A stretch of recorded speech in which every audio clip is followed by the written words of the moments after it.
The black aeroplane. The moon was coming up in the east behind me. The stars were shining in the clear sky above me. There wasn't a cloud in the sky. I was happy to be alone, high up above the sleeping countryside. I was flying my old Dakota aeroplane over France back to England. I was dreaming of my holiday and looking forward to being with my family. I looked at my watch. It was 1:30 in the morning. I should call Paris Control soon, I thought. As I looked down past the nose of the aeroplane, I saw the lights of a big city in front of me. I switched on the radio and said, "Paris Control, Dakota DS-088 here. Can you hear me? I am on my way to England. Over." The voice from the radio answered me immediately.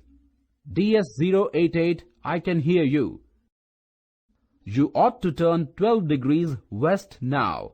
DS-088, over." I checked the map and the compass.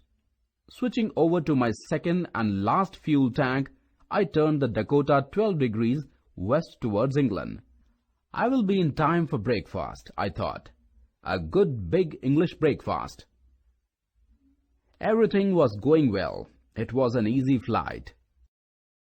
Paris was about 150 kilometers behind me when I saw the clouds. Storm clouds. They were huge. They looked like black mountains standing in front of me across the sky. I knew I could not fly up and over them, and I did not have enough fuel to fly around them to the north or south. I ought to go back to Paris, I thought, but I wanted to get home. I wanted that English breakfast.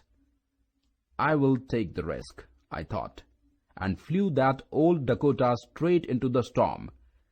Inside the clouds, everything was suddenly black.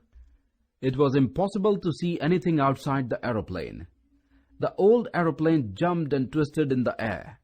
I looked at the compass. I could not believe my eyes. The compass was turning round and round and round. It was dead. It would not work. The other instruments too were suddenly dead. I tried the radio. "Paris Control! Paris Control!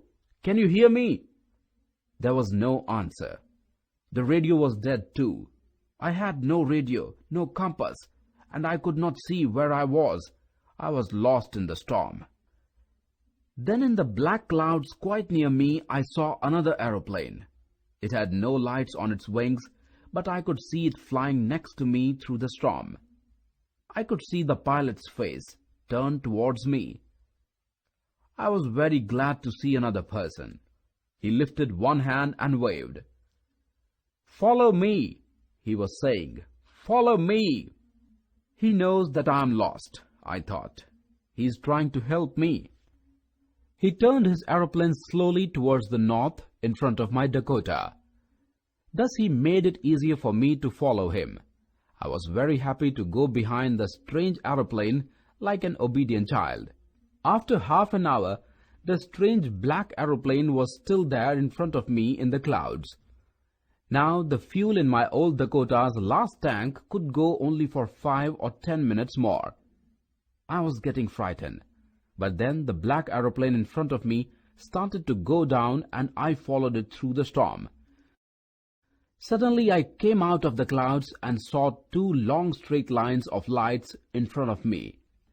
It was a runaway at an airport. I was safe. I turned to look for my friend in the black aeroplane, but the sky was empty. There was nothing there. The black aeroplane was gone.